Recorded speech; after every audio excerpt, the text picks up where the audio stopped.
Well, I do the magnet fishing here in Fells Point every Thursday with a large group, and I know what comes out of the harbor, and I just want to show people that it actually is safe to be inside the water. That's Evan Woodard. 1 week ago, he was among the first 150 people to swim in the Inner Harbor as part of the inaugural Harbor Splash. This event, along with Katie Pumphrey, remember that historic bay to harbor swim, placed a renewed spotlight on the goal of making the waters swimmable. And joining us now is Evan Woodard. Listen, all the people are wondering if you're healthy and safe. You're just fine. Yeah, I'm doing just great. What a thrill to be able to do that, yeah? Oh, it was amazing. I mean, we were standing out there in the hot sun all morning, and then once we jumped in, I was like, wait, this is actually super relaxing and felt amazing. I loved it. You, from what you do, whether it's swimming or doing the magnet fishing, you put a lot of focus on the waters of Baltimore. Why is that important to you? Well, I want to make the water safe, and I also enjoy bringing people together to see what's out there in the water, to pull up the trash and to show folks that you can get involved with cleaning up the harbor, along with just having fun. It's safe for kids, it's safe for your whole family, sure. And anyone come out and do it. And the number of people who have shown up for some of these events, I think, shows that there are some like-minded folks who think that this is a resource that might be overlooked by Baltimoreans. Absolutely. I mean, there's so much water out there. We have like amazing waterfront, and why don't we do our part to actually clean it up? And I've now brought together this amazing group of folks that come out every week to do that. It's amazing is a good word. I've seen them on social media, and you pull up just about everything. So essentially, they have magnets on ropes. You toss them in there and see what you find. Yeah. Exactly. I mean, they're like little small scientific magnets. They're about yay big, and they weigh about 5 to 6 pounds, but they're super powerful. They have a pull strength of about 3,500 pounds.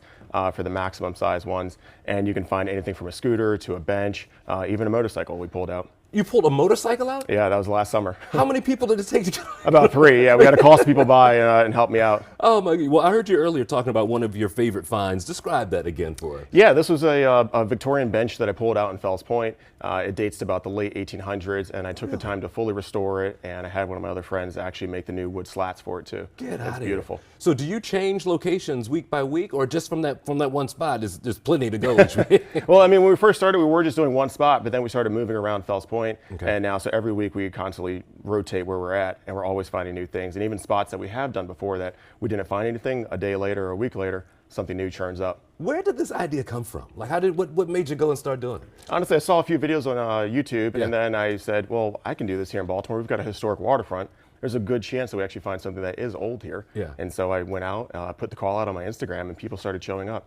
So as people show up, and I have to admit, I did some stalking on Instagram to see how this all went. You can find some of these materials that you use online. So if someone's looking to be part of this, what do you look for first? Yeah, so you want to look for a scientific magnet from either, you can look at my website on salvagearc.com, or you can go through Amazon and just look for something from Brute Magnetics. They make great magnet fishing kits, and for about $120 you can get all in and start going. So are all magnets created equally? So once you find one, they all work? No, you don't want to go for the cheap ones. You definitely want to invest the money in a good magnet. That's something that's going to actually pull up whatever's down there. Are there keywords that someone should be looking for as they search? Listen, I'm trying to get people. Yeah, no, I would say magnet fishing kit is one. Okay.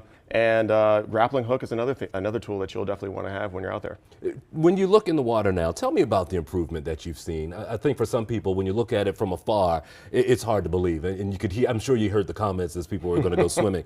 Have you seen improvements yourself? Oh, absolutely. I mean, there's places, not even just from the trash that we pull out, but just the water quality itself. Yeah. I also have an ROV, and I can go in there now and actually start seeing through the water when I send it down there, and I can see like different items that are now at the bottom of the harbor, where before I couldn't do that. Okay. One thing that we did read about is that you want to put some of these things on display. Talk to me about what your effort is now. Yes. I'm actually opening a museum in Fells Point, which will have some of the artifacts that I've recovered from different privies around the city of Baltimore and around Maryland, and that should hopefully be opening in September. Where do you want to do that, and what will be on display? How will you lay it all? Well, actually, I have a bunch of display cases that were donated to me from a large organization here in the city, and so we will be using like museum quality display cases to put the artifacts on display. So anything from beer bottles, old pottery, and different items, all from the 1800s and 1700s. Wow. And then I'm guessing you have some folks who can help you, like with the bench, who can help you at least to see what things look like when they were in their prime and move them back into that shape. What is that process like? That's a lot of research, and I do that actually on my own. So I I do all the research, and then I do the restoration myself too. And I really like working with my hands. So getting involved and showing people that they can also do it too, and that history is literally in their backyard here in Baltimore. There have been some things I know have to be returned, like scooters, or in some cases I know you want to highlight it. I've seen guys find guns in the water. What is the process when you reach things that you know have to get back to their original owner or to police?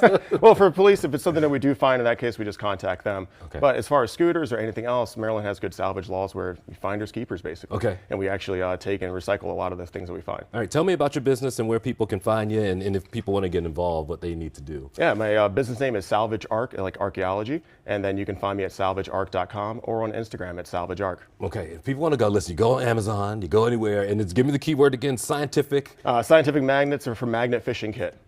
You know what, man. And in the area again, where are you each week? So people- We're in Fells Point every week from 6 to 8 on Thursdays. and you give a heads up on Instagram. That's correct. Evan, man, you may have created a fan out of me. Hey, I hope to see you out there. Thanks for joining us. you. And that's all for us this week on 11 TV Hill. We'll see you next time.